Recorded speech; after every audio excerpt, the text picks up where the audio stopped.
A sterile millionaire disguised himself as a beggar, hoping to find someone to inherit his fortune just 2 days before his planned death. He was shocked when a child, who had never seen him before, called him daddy. Joseph stared at his reflection in the doctor's office window, barely recognizing the image in front of him. His gray hair hung messily over a forehead marked by deep lines of worry. He couldn't help but reflect on how his physical condition had deteriorated. He had always been a shrewd businessman, but now, confronted with his mortality, everything felt insignificant. He sat in his doctor's office, a place he had been to countless times, with a professional who was also an old confidant. The doctor glanced at the test results with a clearly concerned expression. "Joseph, I need to be honest with you. Without treatment, you have only a few months left. Even with treatment, your chances of recovery are slim, almost non-existent. But there is a chance," the doctor added. Joseph, however, had already made his decision. Living a few more months, or even years, without purpose, it's like being dead already. "I don't have time for treatment. I need to find someone who will make sense of everything I'll leave behind. I have a significant inheritance, as you know, and I want to leave it to someone who will do good with it." He spoke with quiet determination, ignoring the shadow of despair that hung over the room. The doctor tried again, his voice firm. "You need treatment, Joseph. You can't focus on inheritance when your life is at risk. You have no heirs, and as your tests have shown for years, you can't have children. You should be focusing on your health, not your wealth." But Joseph barely listened. Once a sharp businessman, his emotions now overpowered reason. "How can I think about myself and leave this world without making sure my legacy lives on? I'm sterile. I have no family and no one who cares. This is my chance to do something meaningful with what I've built," he replied, feeling the weight of his decision pressing down on him, ignoring his doctor's repeated warnings about his health. Joseph chose a different path. "What good is living longer if I have no one to leave it to? I need to find someone who will understand the value of everything I've created. A simple person, but with a good heart. Maybe if I disguise myself as a beggar, I can find someone who doesn't just see the money. Maybe this will work." He muttered to himself more than to the doctor, his resolve hardening. His decision wasn't easy, and deep inside, he knew it, but the idea of dying without leaving a mark on the world was more terrifying than anything else. The doctor urged him once more. "Joseph, you need to think about your health first. Without that, there's no legacy to leave." But Joseph, consumed by his stubborn determination, responded, "What's a legacy without someone to receive it? I need to find someone who understands what this all means." He was willing to risk his health for the search, believing that his only choice was either to live a few more years without purpose or find someone who could carry on his name. After leaving the doctor's office, Joseph returned to his mansion and began preparing to go out in disguise, his emotions a mix of fear and excitement. He put on torn, filthy clothes, something he'd never imagined himself wearing, but now he was committed. "Maybe among those who have little or nothing, I'll find someone who truly values what I've built," he thought, trying to justify his decision. Before he left, he looked at himself one last time in the mirror. "If this is my final act, let it be meaningful," he murmured to himself, knowing that he was stepping into unknown territory. Still, the hope of finding someone worthy of his inheritance pushed him forward. Joseph began his disguise, feeling a nervous excitement he hadn't expected. He moved through the city, trying to blend into the crowd. For days, he watched the people pass by, too absorbed in their own lives to notice the man who had become just another figure in the urban landscape. Will anyone see past appearances to recognize true worth? He wondered as he moved unnoticed through the bustling streets. Time seemed to drag on, and Joseph's resolve was tested each day. The nights were particularly hard, with the cold and loneliness weighing heavily on him. His illness made things worse, and he sought shelter in hidden corners, watching people as they passed by, hoping to see even a glimmer of compassion. "What I'm looking for feels so far out of reach," he reflected as his hope began to wane. The people around him seemed oblivious to his presence. But then one night, everything changed.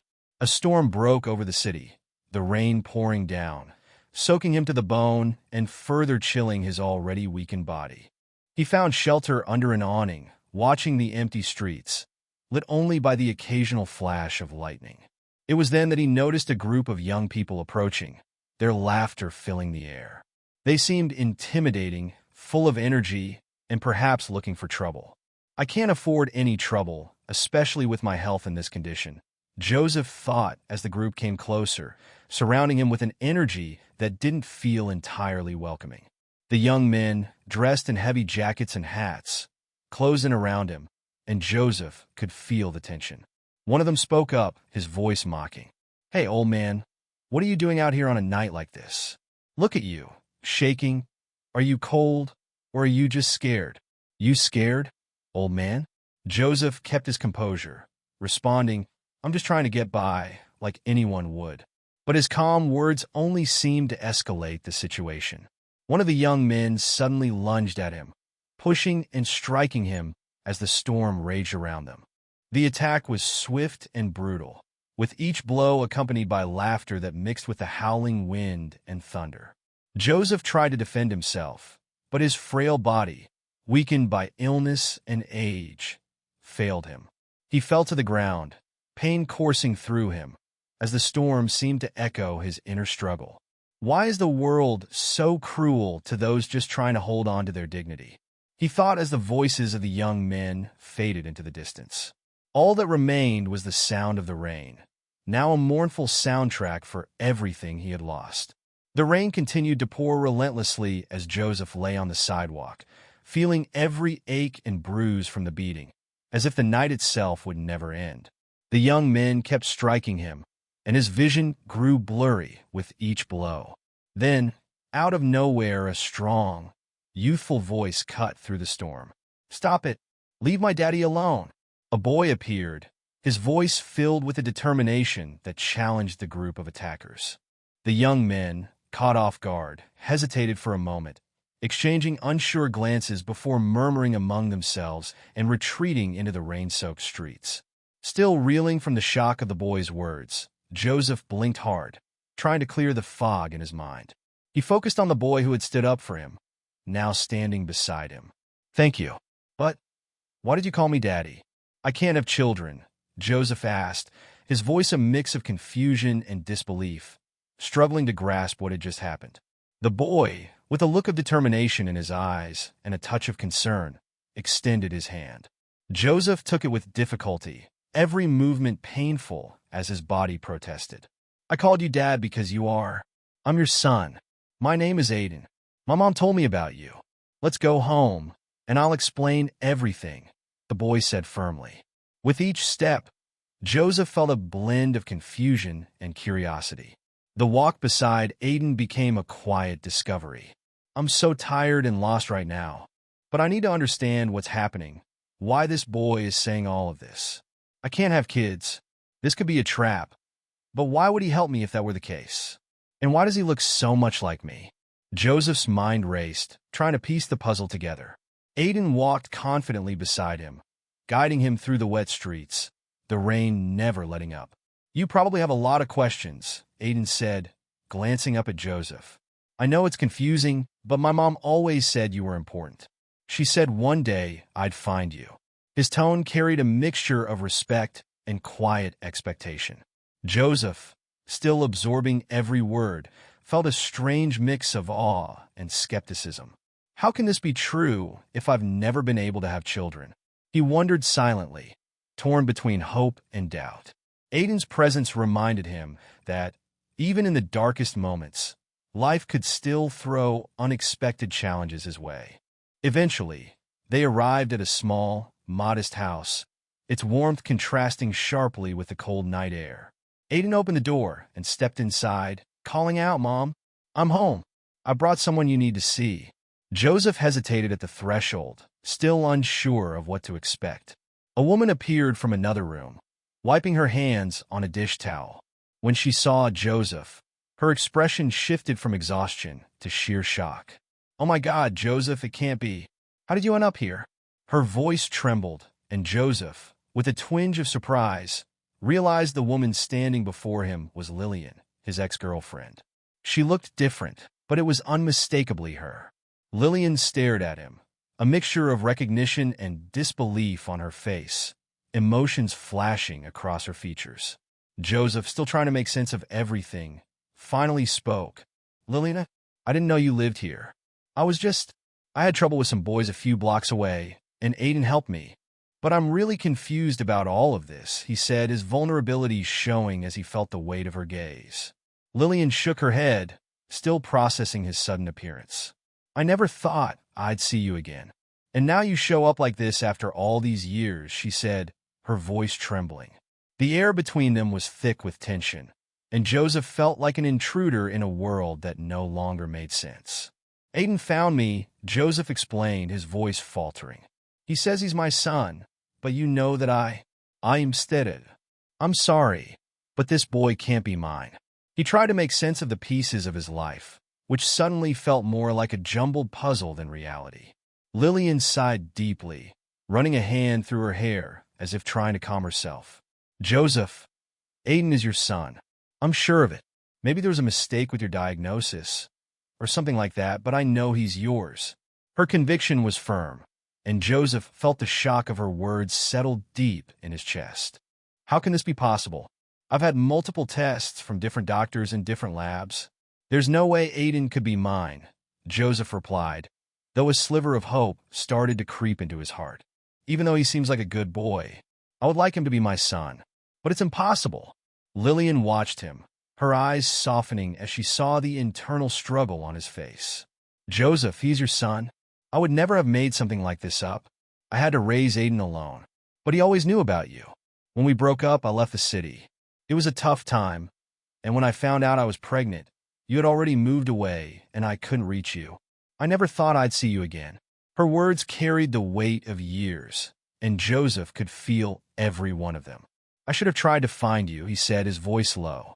I thought you'd moved on, that you didn't want me to be part of your life anymore. The pain on her face reflected a past full of difficult decisions, and Joseph couldn't help but wonder how many wrong choices he had made. The truth always finds a way to come out. Even when we least expect it, Joseph thought to himself, standing at the edge of something he couldn't fully comprehend. A second chance, perhaps, but at what cost? Aiden, standing quietly by, watched the exchange with patience, waiting for the two adults to work through their tangled emotions. Joseph, taking a deep breath, looked at the boy. I need time to process all of this, but I want to understand. I really do, he said quietly. Lillian nodded, her expression softening as she offered him a tentative smile. But despite the warmth in her smile, the revelation that Aiden was his son still hung in the air, thick with unresolved tension. Joseph, unable to keep the frustration inside any longer, spoke up more firmly. You should have told me. How could you hide something like this from me? Lillian's voice rose, a mix of hurt and frustration. I didn't know how, Joseph. You disappeared, and then there were all the reports about you being sterile. I thought you wouldn't believe me, she said, the frustration evident in her voice. I could have helped. I could have been there for him. Joseph insisted, unable to accept her reasons. The storm of emotions inside him raged on, and his voice cracked with the weight of everything he was feeling. Joseph felt betrayed, as if a crucial chapter of his life had been stolen from him without his consent. Do you think it was easy for me raising Aiden alone? I was scared of how you'd react if you ever knew, Lillian responded, her eyes glistening with unshed tears. She was exhausted from carrying the weight of the secret, and now, facing Joseph's anger, she felt overwhelmed. I was terrified and alone. I thought you had moved on. There's so much you don't know. You have no idea what I went through, she continued, her voice quivering but resolute. But Joseph, unwilling to accept her reasoning, shot back. You took away my chance to be a part of his life, to be his father from the start, he accused, feeling the weight of the lost years.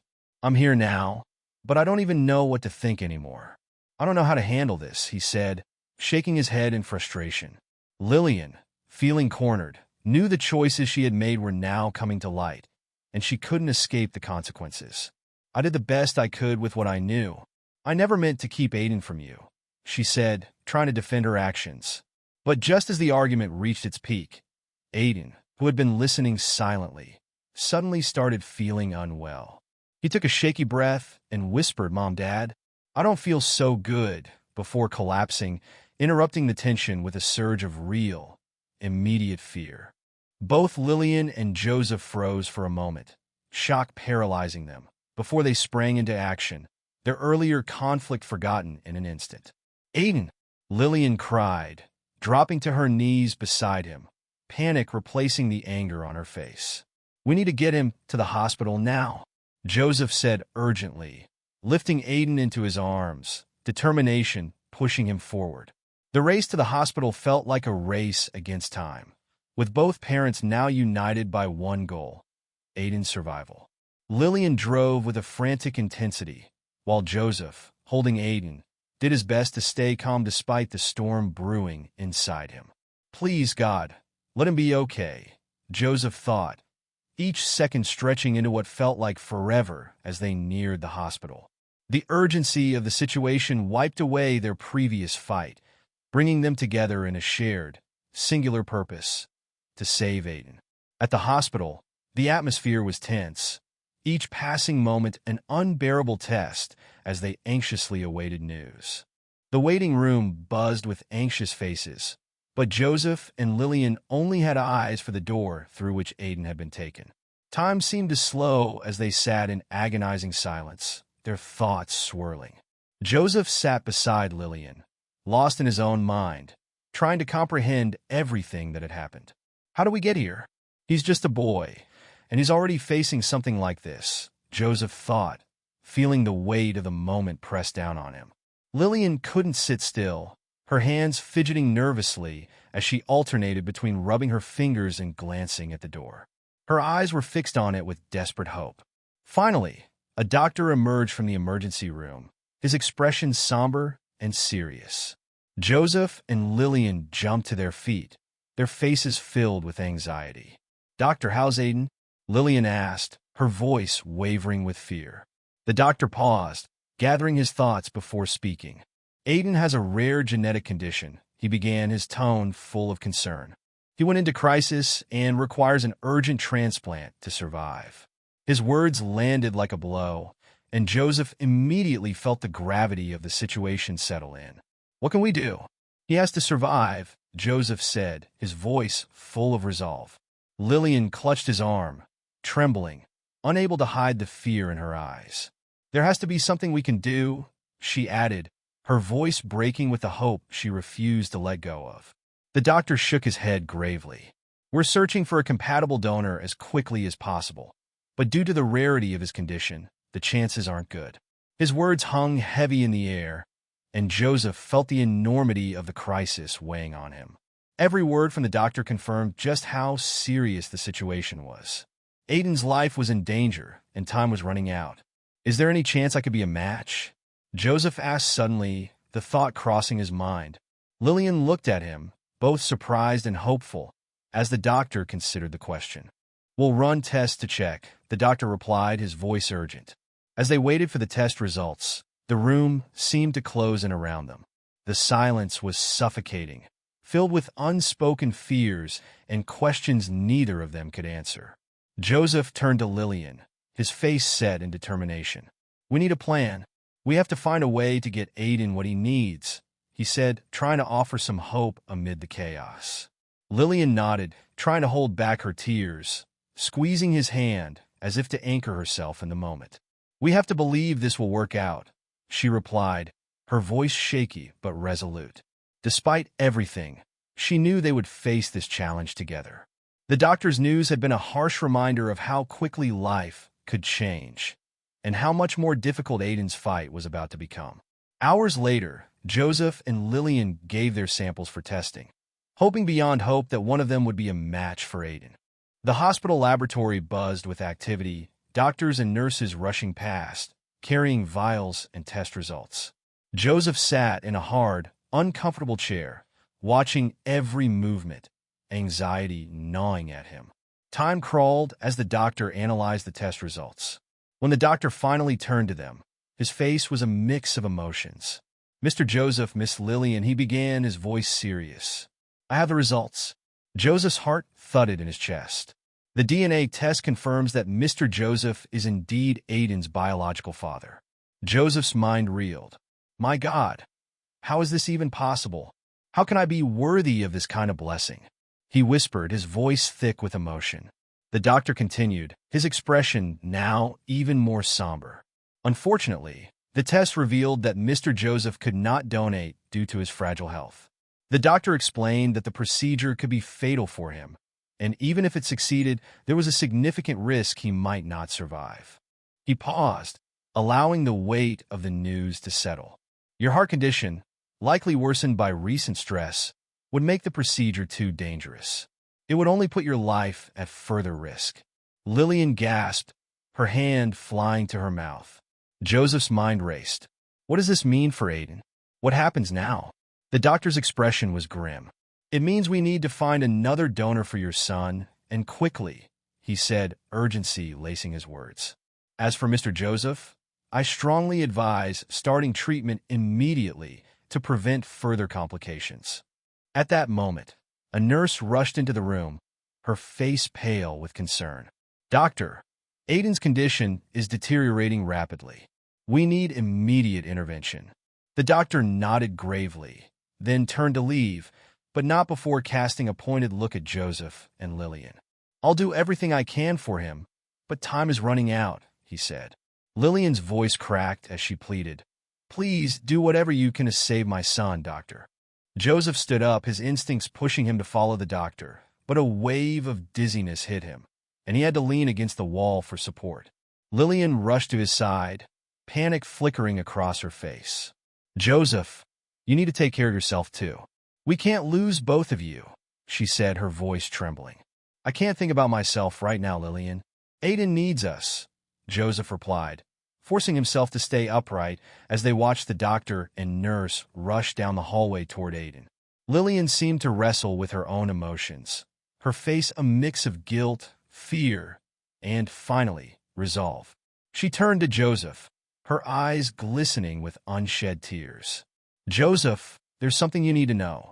Something I should have told you a long time ago. Joseph, his brow furrowing with confusion, turned to her. What is it, Lillian? What could possibly be so urgent right now?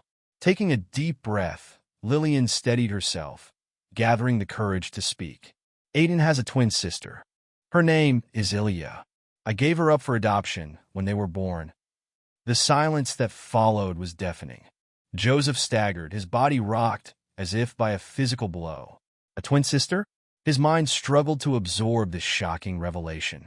A twin sister? Why? Lillian's voice broke as she tried to explain. I couldn't raise two babies alone. I was in a difficult financial situation.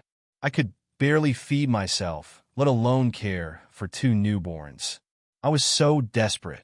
I didn't know how to contact you, how to ask for help. I tried everything, but I couldn't do it on my own. I couldn't bear seeing them cry from hunger, knowing I couldn't provide for them. She wiped away a tear, looking pained. So, I thought I was doing the best thing for everyone. I thought I was saving them both. But now, she might be Aiden's only chance. Joseph's expression shifted as realization hit him. His voice barely a whisper, he murmured, a twin sister. She could be an ideal donor. Before they could process this new information, a loud alarm rang from Aiden's room, and both Joseph and Lillian turned toward the sound. The hallway suddenly filled with doctors and nurses rushing toward the room, their steps frantic. Lillian and Joseph exchanged fearful glances, the urgency of the situation now even clearer. Aiden's condition was rapidly worsening, and they now had a potential solution, but it was far from certain. Time was slipping away. Joseph, his business instincts kicking in despite the emotional chaos, moved quickly. He grabbed his phone, his hands shaking, and began making a series of urgent calls. His voice, usually calm and controlled, now carried a tone of frantic desperation. I need all available resources now. Find the adoption agency. Search the records. Do whatever it takes. Lillian, standing outside Aiden's room, could barely keep her eyes off her son, now unconscious and hooked up to machines. Her heart ached as she watched him fight for his life. Joseph was pacing back and forth, speaking quickly on the phone, his gestures wild with frustration. The hours stretched on painfully, each minute slipping away. Joseph had mobilized a team of lawyers, private investigators, and even government contacts to track down Ilya.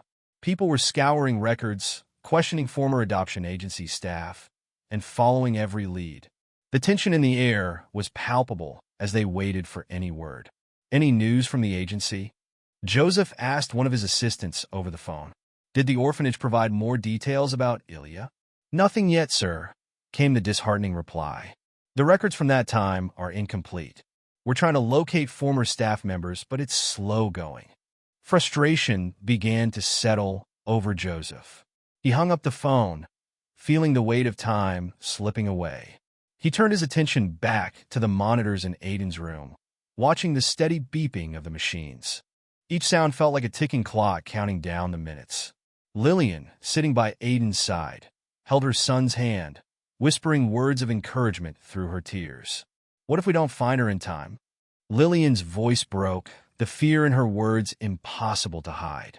"What will we do if there's no compatible donor?" Joseph clenched his fists, his tired eyes flashing with determination. "We can't think like that. We have to believe we'll find her. We will find her." As the night wore on, Aiden's condition worsened, with doctors coming in and out of the room, adjusting medications and monitoring equipment. The air was thick with tension, the sense of impending crisis hanging over them like a storm cloud. Joseph, now sitting beside Lillian, squeezed her hand, both of them silently waiting, united in their vigil.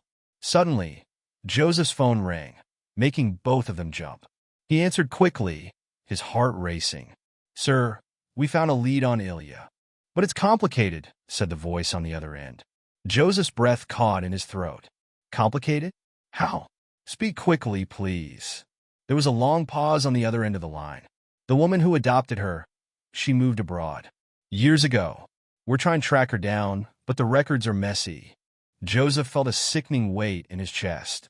The possibility that Ilya's adoptive parents had moved to another country, perhaps across the world, felt like a devastating blow to their already fragile hopes. The search had just become a race against not only time but geography. As soon as Joseph ended the call, he turned to Lillian, his face a mix of urgency and growing panic. "Ilya might be living outside the country. We don't know where yet, but my entire team is already searching for her. They'll find her." Lillian's face crumpled with grief, the tears she had been holding back finally spilling over. "Oh, no, no, no. She can't be so far away." "Not now," she whispered, her voice breaking as the weight of the situation settled in. Joseph, his own heart heavy with despair, squeezed her hand tightly. "Corky, we won't give up. I'll mobilize international contacts. We will find her, even if I have to turn the world upside down." His voice was firm, despite the panic creeping in. Minutes later, his phone rang, cutting through the tense silence in the hospital room. He answered it quickly, his voice hoarse with exhaustion, but laced with the thread of hope. "What have you got?" The investigator's voice sounded urgent. "We found Delia. She's in a hospital in Spain." A wave of relief washed over Joseph, but it was fleeting, quickly overtaken by anxiety. "Why would she be in a hospital?" he asked, his stomach twisting. He put the phone on speaker so Lillian could hear. "What happened to her?" she asked, her voice trembling with both fear and anticipation. The investigator hesitated for a moment before responding.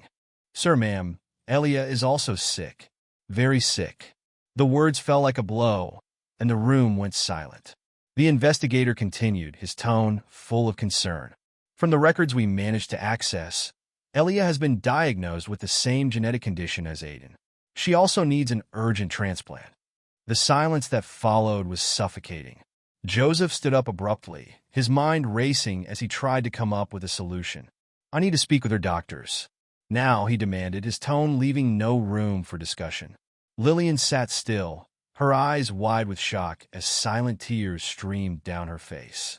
"My children, both suffering, and I didn't even know," she whispered, her voice filled with an agonizing regret. Joseph quickly arranged a video conference with the medical team in Spain. The laptop screen flickered to life, revealing tired, worried faces. The Spanish doctor began explaining Elia's condition in clinical terms, each word making Joseph's heart tighten with fear. Her condition is critical, like Aiden's. She needs a transplant as soon as possible, the doctor concluded, his voice full of urgency. Joseph's mind began to race with possibilities, but one idea surfaced above all others.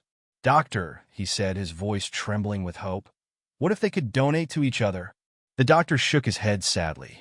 "Unfortunately, both are too weak to be donors at this moment." Joseph felt his heart sink, but he refused to give up. "Is there any possibility that could I donate to one of them?" he asked, his voice hoarse. The doctor frowned, considering the question.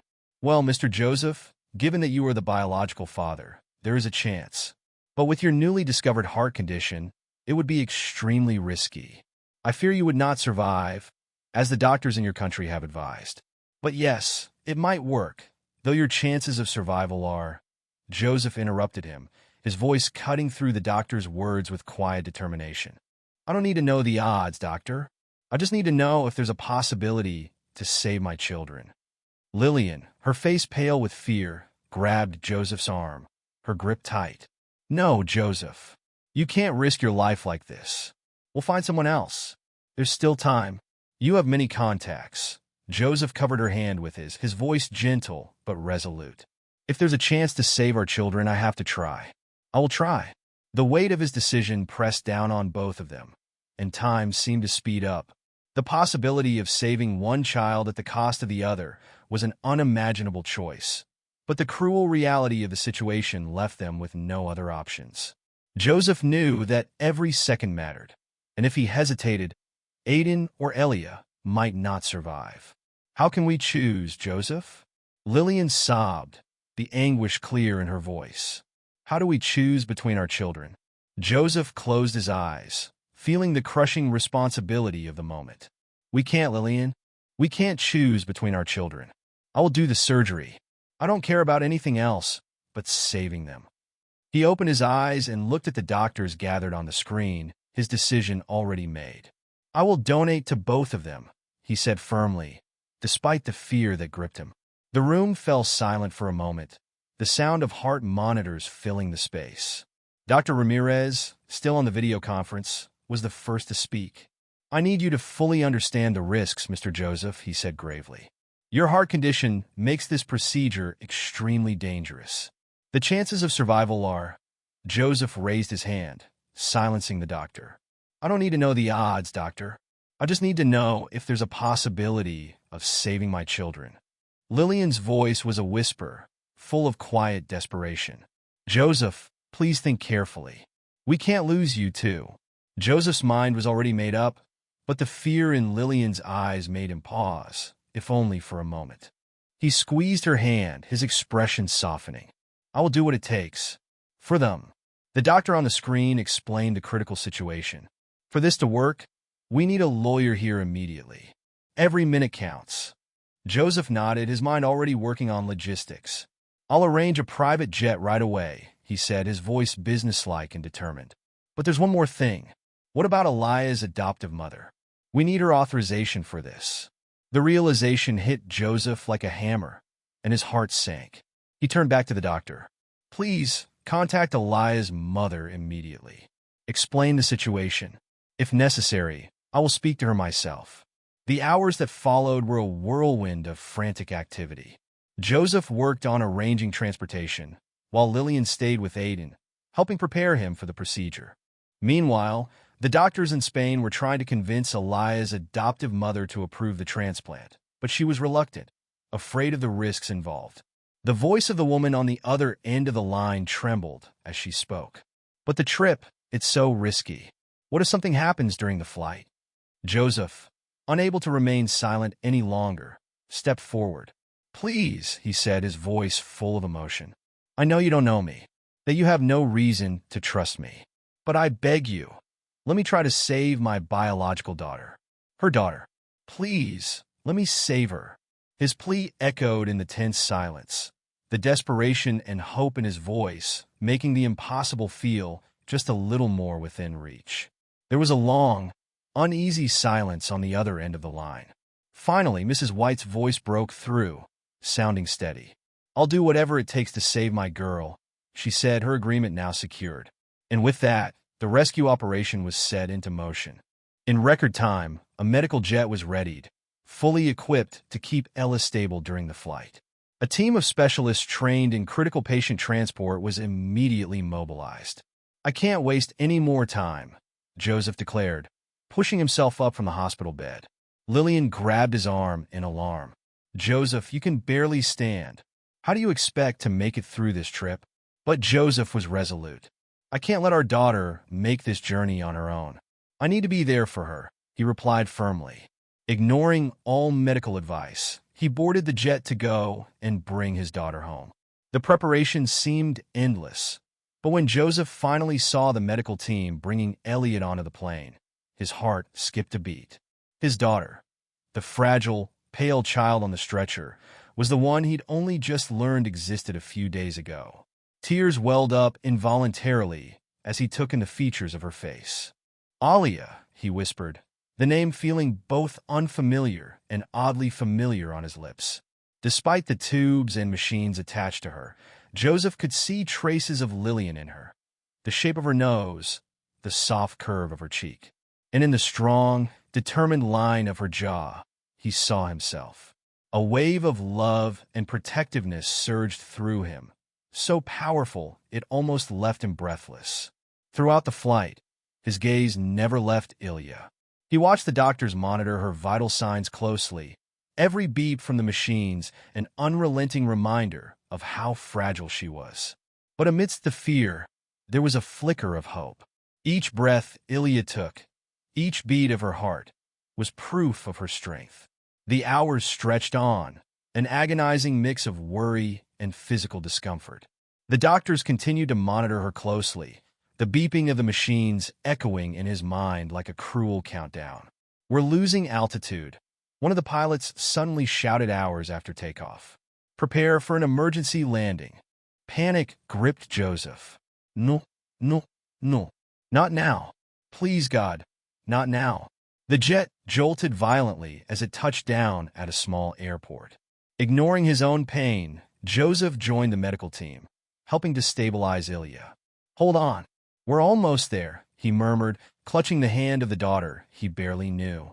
After what felt like endless hours of waiting and repairs, the jet finally took off again.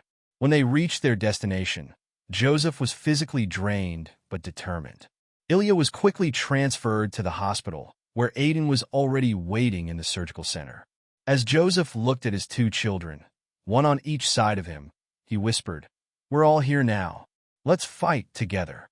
As an anesthetist approached with the mask, he asked softly, "Are you ready, Mr. Joseph?" Joseph nodded, feeling the weight of everything that had happened in the last few hours. As the anesthesia took hold, his last conscious thought was one of gratitude, grateful that he had managed to bring his family together, even if it might cost him his life. "Mr. Joseph, it's time," a nurse called, snapping him from his thoughts. He nodded, feeling the heavy responsibility of the moment. "I'm ready. Let's save my children." The surgical center was tense, filled with a flurry of motion as doctors and nurses prepared for the unprecedented operation. Joseph was positioned on the table, the steady beeping of heart monitors the only sound across the room. A similar team on the other side of the glass prepared to receive what Joseph was about to donate in order to save his children. The anesthetist approached once more, the mask in hand. "Mr. Joseph, I'm starting the anesthesia now. Do you have any final words before we begin?" Joseph turned to look at Lillian, who stood on the other side of the glass, watching him with a quiet intensity. "Tell my children I love them," he said, his voice faint. "Even though we never had the chance to know each other, I would do it all over again for them, no matter what happens." As the anesthesia took hold, a strange peace enveloped him. The voices of the doctors became muffled, and his last image was of the nurse's concerned face slowly fading into darkness. The surgery began, a delicate synchronized dance of scalpels and instruments. Hours passed, each moment critical for both Joseph's and the children's survival. Midway through the procedure, the monitors suddenly began to beep frantically. "Pressure dropping," a doctor shouted. We need to stabilize him, or we'll lose him. But the chief surgeon remained calm. Not now, Joseph. Your children need you. Fight. The team worked with frantic urgency to stabilize Joseph, all while continuing the intricate process of harvesting for the transplant. On the other side of the glass, Lillian stood helpless, her silent prayers filling the sterile hospital halls. Time seemed to stretch on forever, each second an eternity of hope and fear. Finally, after what felt like an age, the chief surgeon looked up. It's done. We've got what we need for both children. But the victory was short-lived. Who's going into shock? The anesthetist called out. Code Blue. The next few minutes were a whirlwind of chaos. The medical team fought desperately to bring Joseph back to life, their efforts echoing through the room. Lillian pressed her hands to her face, unable to look away from the frantic scene. Come on, Joseph, the chief surgeon murmured, performing chest compressions. You've come this far. Don't give up now. As if in response, the monitors flickered and the faintest heartbeat began to register. Hours later, Joseph slowly stirred, his eyes fluttering open to the bright lights of the hospital room. He blinked, disoriented, and found Lillian by his side, her face a mix of exhaustion and relief. Welcome back, she said softly, squeezing his hand. Joseph tried to speak, his voice raspy and weak. The children, he croaked. Lillian smiled through her tears. They're both fine, Joseph. You did it. You saved our children. Much later, in the hospital corridor, tension hung thick in the air. Lillian stood beside Joseph's bed, trying to calm her racing thoughts as they waited for Ella's adoptive mother to arrive. The sound of hurried footsteps grew louder, and soon a middle-aged woman, her eyes red from crying and her hair disheveled, turned the corner, finally arriving at the hospital. Aaliyah? Where's my Aaliyah? Mrs. White asked, her voice trembling with emotion.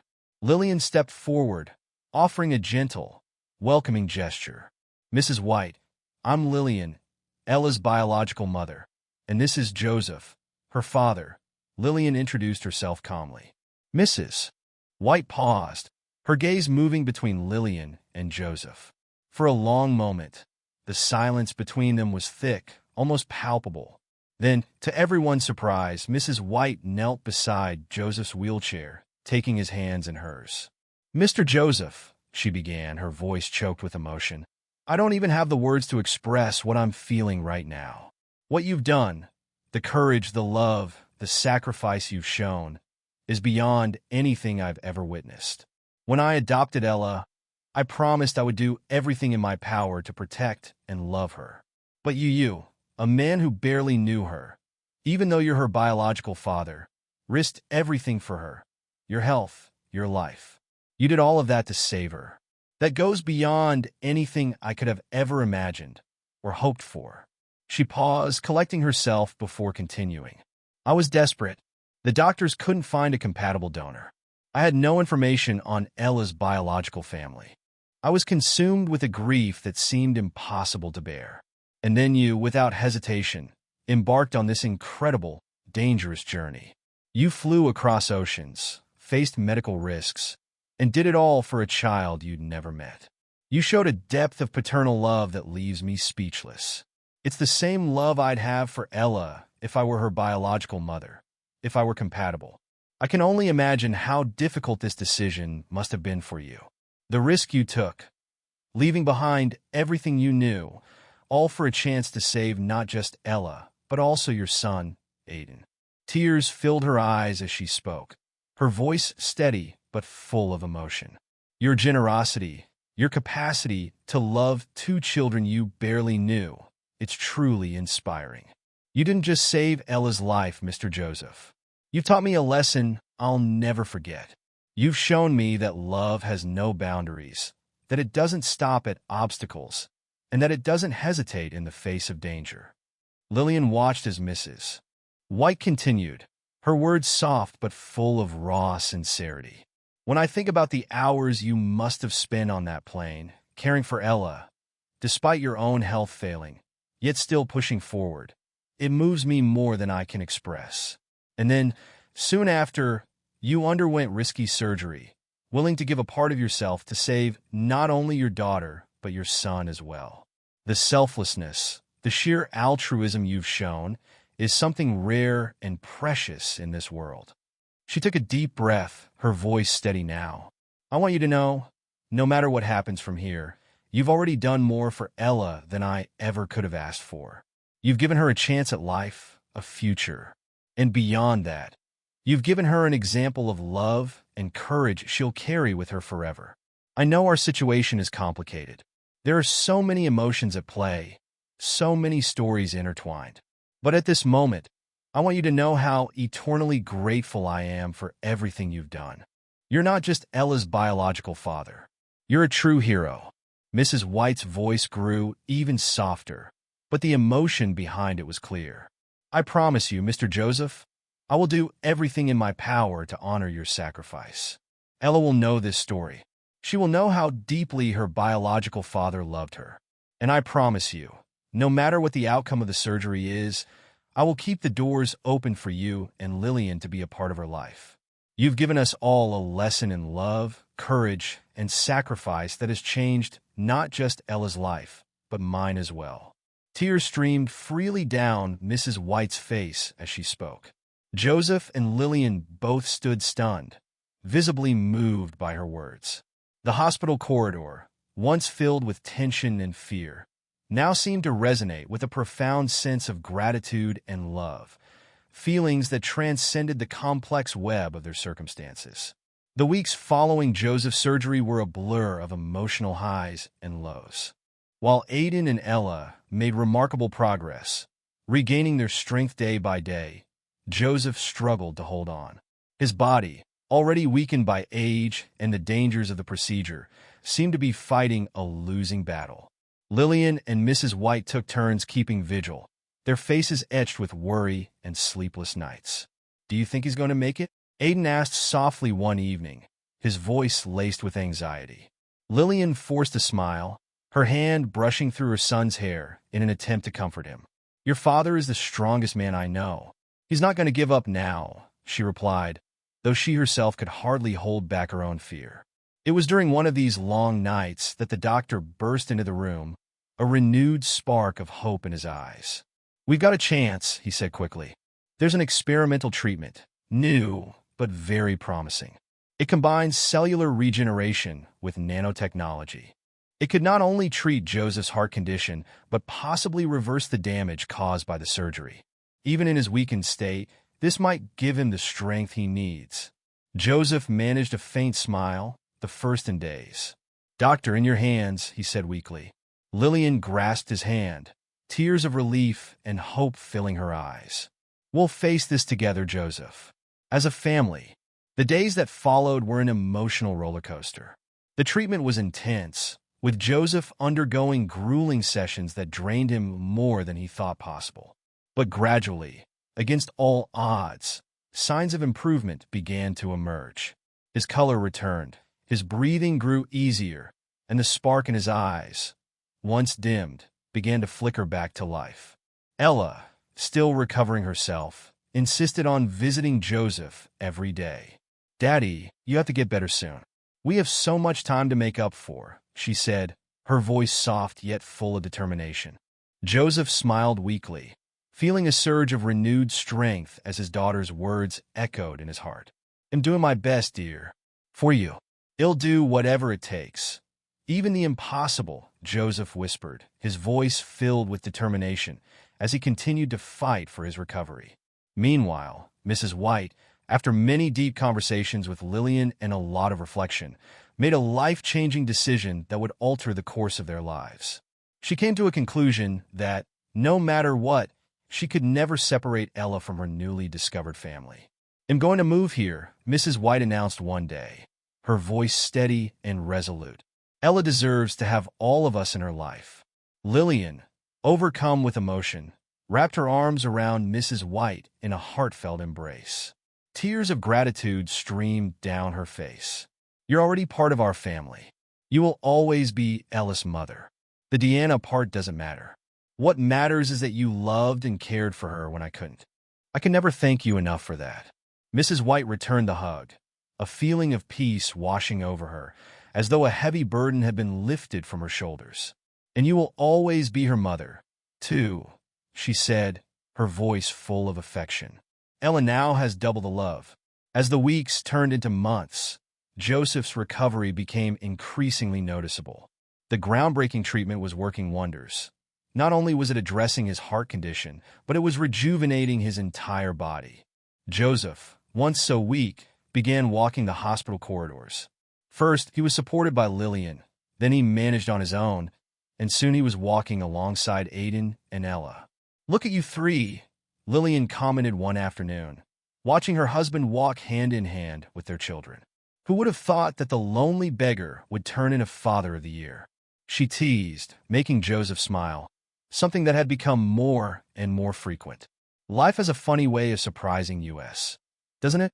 Joseph replied, his smile widening. When the day finally came for Joseph to be discharged from the hospital, it marked not the end of their journey, but the beginning of a new chapter. The family, now extended to include Mrs. White, stood together in front of the hospital entrance. Joseph, no longer needing assistance, looked around at the faces surrounding him, his heart full of gratitude and love. "So, where are we going now?" Aiden asked, his voice bubbling with excitement. Joseph smiled, pulling them all into a tight group hug. "Home! Finally! We're all going home." As they made their way out of the hospital, walking toward a future that had once seemed impossible, Joseph couldn't help but reflect on the incredible journey that had led them here. From a lonely millionaire in disguise as a beggar to a family man surrounded by love. He had come to understand the true meaning of wealth and what legacy really meant. And there, with Lillian by his side, Aiden and Ella safe in his arms, and Mrs. White completing their family circle, Joseph knew that no matter what the future held, they would face it together. This was the family they had always meant to be.